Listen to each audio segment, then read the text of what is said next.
La la la la la la la. Santai saja Pak, santai saja. Duduk Pak, lepas lelah. Hari sudah semakin senja, bersantailah lepas kerja. Takkan dia lari, si esok hari. Kopi dulu Pak, santai saja. Pisang goreng Pak, gula Jawa. Matahari telah berjanji, dia akan datang esok pagi. Tersenyumlah, santai saja.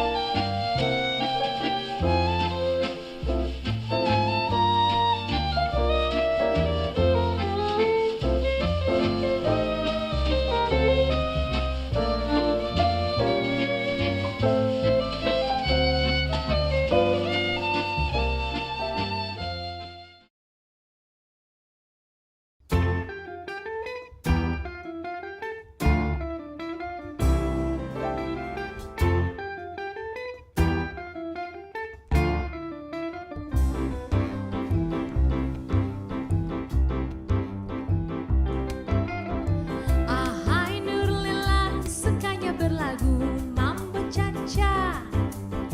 Hatinya takkan senang, duduknya tak tenang. Dengar bunyi gendang, ingin serta berlengang. Hai Nurlela, mendengar kalipso dengan bongo. Ingin menari sajo, menari baduo, siapa yang suka? Nurlela memang cantik, siapa kenal lirik, hati badi centri. Sopan sapa tegurnya, manis senyumannya, itu yang menggoda. Ada kala berdendang, lagu dendang sayang, rasaku di...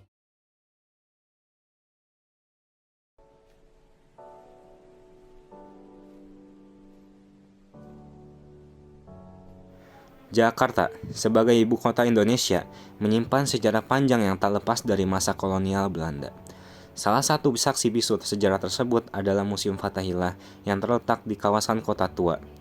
Namun, tahukah Anda bahwa bangunan megah ini memiliki perjalanan panjang yang syarat cerita?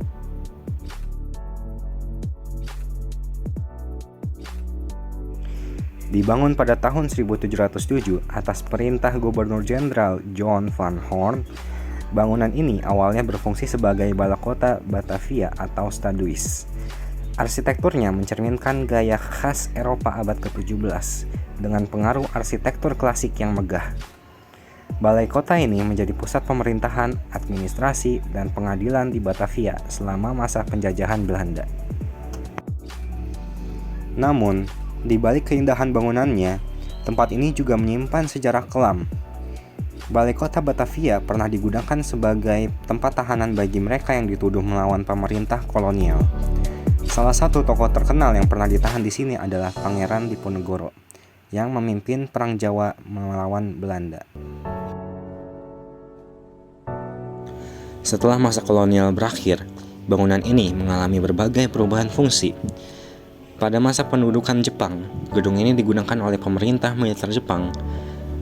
Kemudian, setelah Indonesia merdeka, gedung ini menjadi kantor pemerintah DKI Jakarta hingga akhirnya ditetapkan sebagai museum pada 30 Maret 1974 oleh Gubernur Ali Sadikin. Saat ini, Museum Fathahillah tidak hanya menjadi tempat untuk mengenang masa lalu, tetapi juga menjadi pusat edukasi sejarah bagi masyarakat. Dengan luas bangunan mencapai lebih dari 1.300 meter persegi, museum ini menampilkan berbagai koleksi yang menceritakan perjalanan sejarah Jakarta, mulai dari era prasejarah hingga masa kemerdekaan. Perjalanan panjang Museum Fathahillah mencerminkan bagaimana bangsa ini terus bertumbuh dan belajar dari masa lalunya. Bangunan ini bukan sekadar gedung bersejarah, tetapi juga simbol semangat dan identitas Jakarta yang tak pernah padam.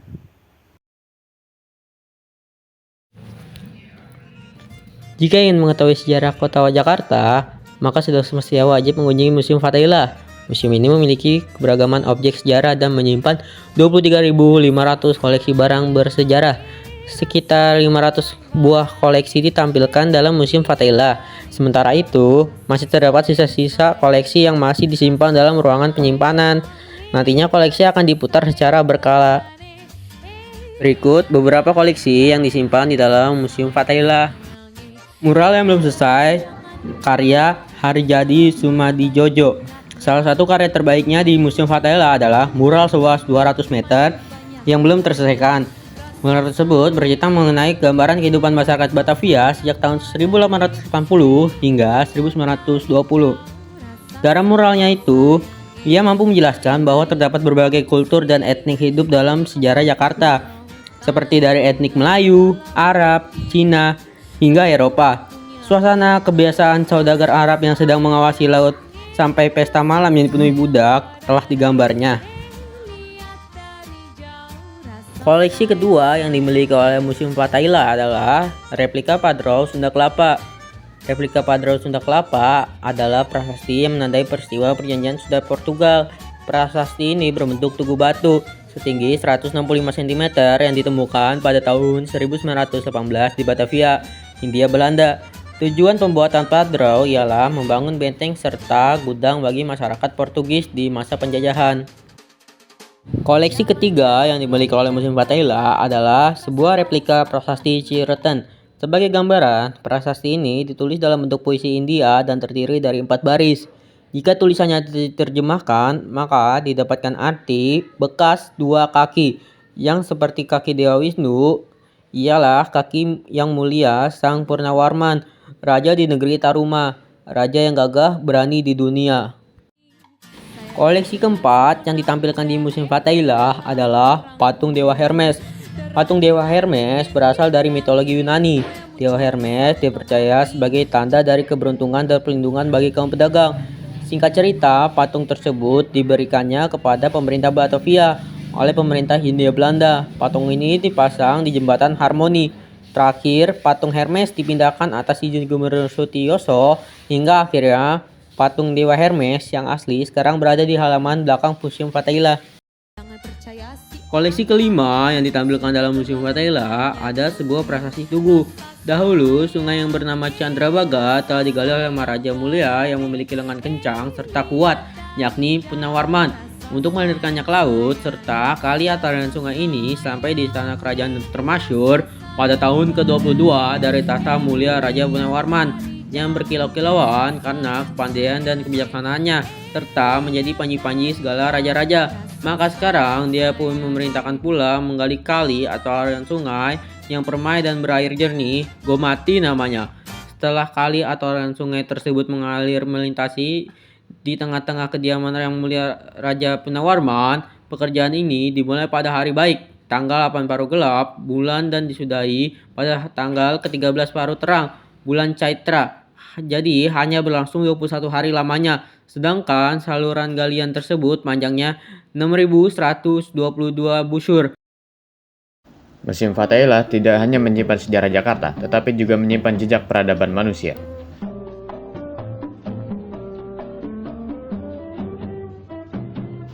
Salah satu koleksi penting di museum ini adalah benda-benda dari masa bercocok tanam, yang menandai awal perubahan besar dalam cara manusia hidup dan berkembang. Museum Fathahillah menyimpan berbagai artefak dari masa bercocok tanam yang ditemukan di wilayah Jakarta dan sekitarnya.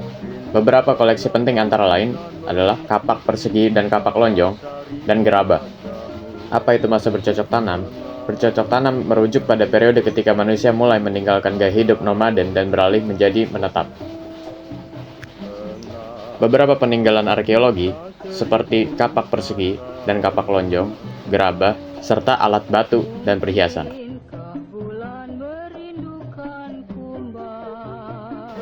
Singa VOC adalah simbol atau lambang yang sering digunakan oleh VOC. Simbol ini menampilkan gambar seekor singa yang menggenggam pedang dan panji-panji, melambangkan kekuatan, kekuasaan, dan dominasi VOC dalam perdagangan politik dan global.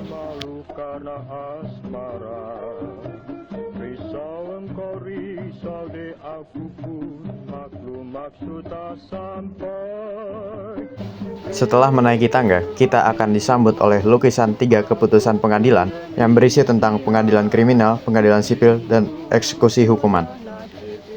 Lukisan ini mencerminkan bagaimana sistem hukum VOC tidak hanya berfungsi sebagai alat keadilan, tetapi juga sebagai alat untuk memperkuat kontrol kolonial atas masyarakat lokal.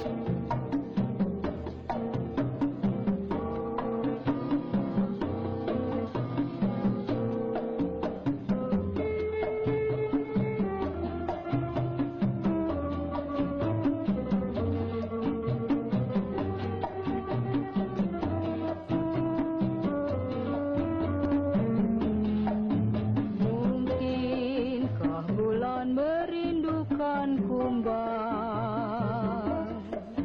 Dapatkah kumbang mencapai rembulan? Rindu katakan rindu, usah kau malu karena asmara. Risau engkau risau dek, aku pun maklum maksud tak sampai. Rindu hatimu, aku pun demikian. Rindu sudah nasib untung di badan.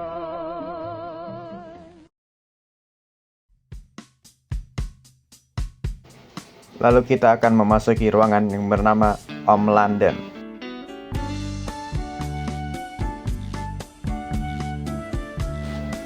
Om London adalah istilah yang digunakan pada masa kolonial Belanda untuk menyebut wilayah pedesaan yang mengelilingi kota Batavia. Dalam konteks sejarah, Om London berarti daerah sekitar yang menjadi penyangga ekonomi dan logistik bagi pusat kota.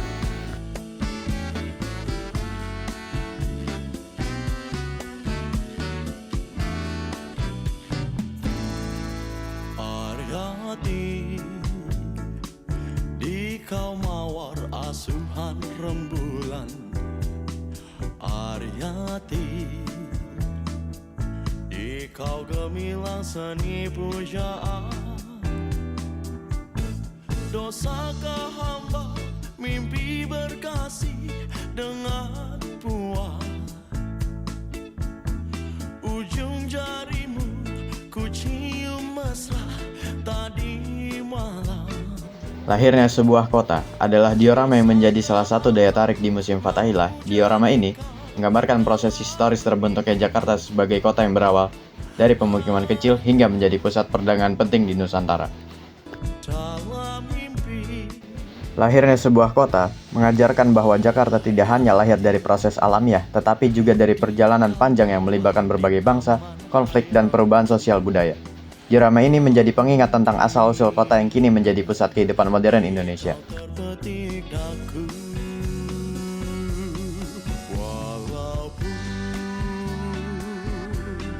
demikian nasibku, namun aku bahagia 1001 malam. Dan di sini terdapat lukisan Petrus Albertus van der Para. Petrus Albertus van der Para adalah Gubernur Jenderal VOC di Hindia Belanda yang menjabat dari tahun 1761 hingga 1775. Ia merupakan salah satu tokoh penting dalam sejarah kolonial Batavia.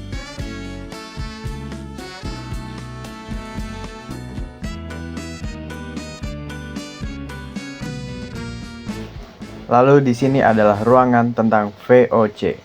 Di sini semua sejarah tentang VOC telah ditulis, seperti masa berdirinya, pemicunya, bahkan arti VOC itu sendiri, bangkrut dan kemundurannya, serta timelapse tentang VOC. Tadi malam, dosakah hamba memuja di kau dalam mimpi? Hanya Dan ini adalah timelapse dari perkembangan Museum Fathahillah. Aryati, di kau mawar di taman khayalku, tak mungkin. Indis style atau gaya Indis adalah gaya arsitektur yang berkembang di Hindia Belanda pada abad ke-18 hingga awal abad ke-20. Istilah Indis berasal dari kata Indisch yaitu bahasa Belanda yang berarti berkaitan dengan Hindia. Gaya ini merupakan perpaduan antara arsitektur kolonial Eropa, khususnya Belanda, dengan unsur-unsur lokal Nusantara. Seperti yang kita bisa lihat, di sini adalah contoh-contoh dari desain gaya Indis, yang merupakan arsitektur kolonial Eropa khususnya Belanda dengan unsur-unsur lokal Nusantara.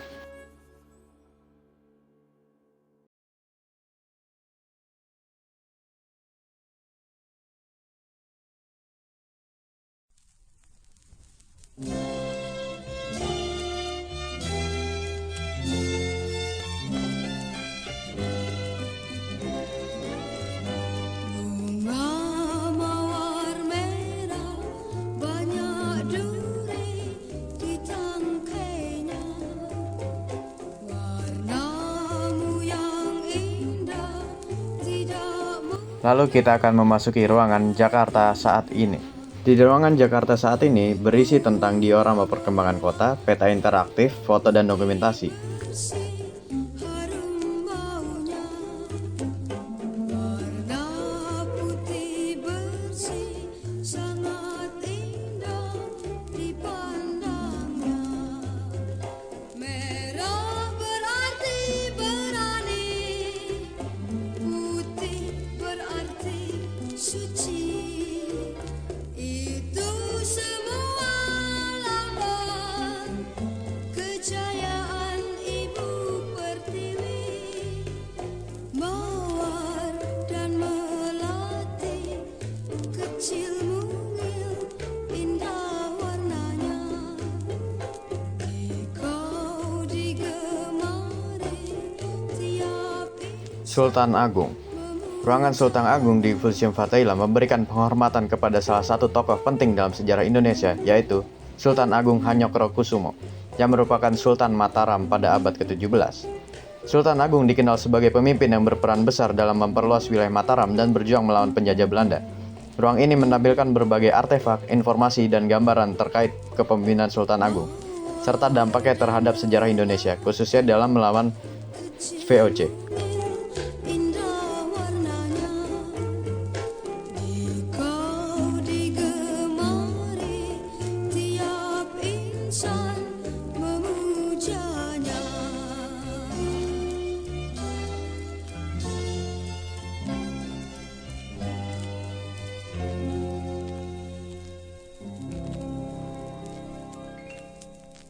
Perjanjian Sunda dan Portugis adalah sebuah kesepakatan yang terjadi di antara kerajaan Sunda dengan bangsa Portugis pada tahun 1522. Perjanjian ini terjadi setelah kedatangan Portugis di Nusantara dan menjadi salah satu langkah penting dalam sejarah hubungan kolonial di Indonesia. Tujuan utama perjanjian ini adalah untuk memperkuat hubungan dagang antara kedua belah pihak. Namun, pada tahun 1527, menandai peristiwa yang mengubah jalannya sejarah di wilayah Sunda Kelapa. Pada tahun ini, Fathahillah Panglima dari Kesultanan Demak berhasil menaklukkan pelabuhan Sunda Kelapa yang sebelumnya dikuasai oleh Portugis. Setelah peristiwa penaklukan 1527, Portugis meninggalkan sejumlah meriam sebagai bagian dari benteng pertahanan mereka di Sunda Kelapa. Meriam-meriam ini kini menjadi salah satu peninggalan bersejarah yang masih dapat ditemukan di kawasan Jakarta. goreng kerupuk udang jam-jam di Kambok Minabung males belanja beli Lalu di sini terdapat penjelasan tentang lini masa Kalapa sebelum menjadi Jakarta.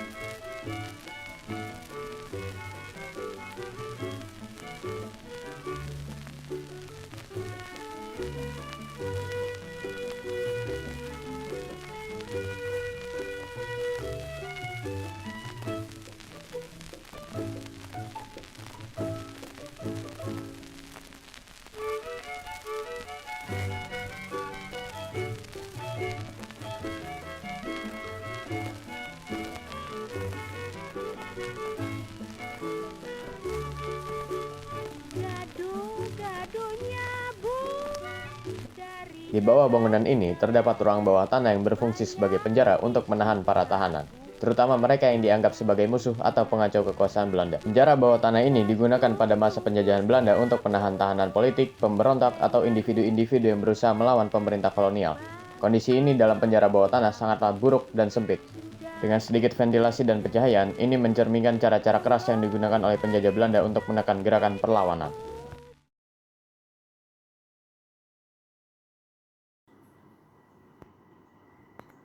Saran saya untuk Museum Fathahillah ada 3. Yang pertama, meningkatkan interaktivitas, baik secara media digital ataupun dengan mengadakan event, seperti mengadakan kegiatan edukatif yang melibatkan pengunjung secara aktif. Yang kedua, pembaharuan koleksi, dengan cara akuisisi koleksi baru atau secara berkala melakukan akuisisi koleksi baru yang relevan dengan sejarah Jakarta, termasuk artefak, dokumen, dan foto. Yang ketiga, peningkatan promosi. Misal dengan pemasaran secara digital yang mana promosi ini bisa disesuaikan dengan kreativitas untuk menuju target pasar tertentu atau membuka ke semua kalangan. Menurut saya, kehadiran museum termasuk Museum Fathahillah ini untuk perkembangan sejarah di masa mendatang akan sangat penting karena dapat menjadi tempat melestarikan warisan budaya sebagai tempat edukasi sejarah ataupun menjadi sumber data untuk pengembangan penelitian, serta pentingnya sebuah sejarah bagi suatu bangsa, yaitu agar eksistensi dari bangsa tersebut tetap abadi sampai kapanpun.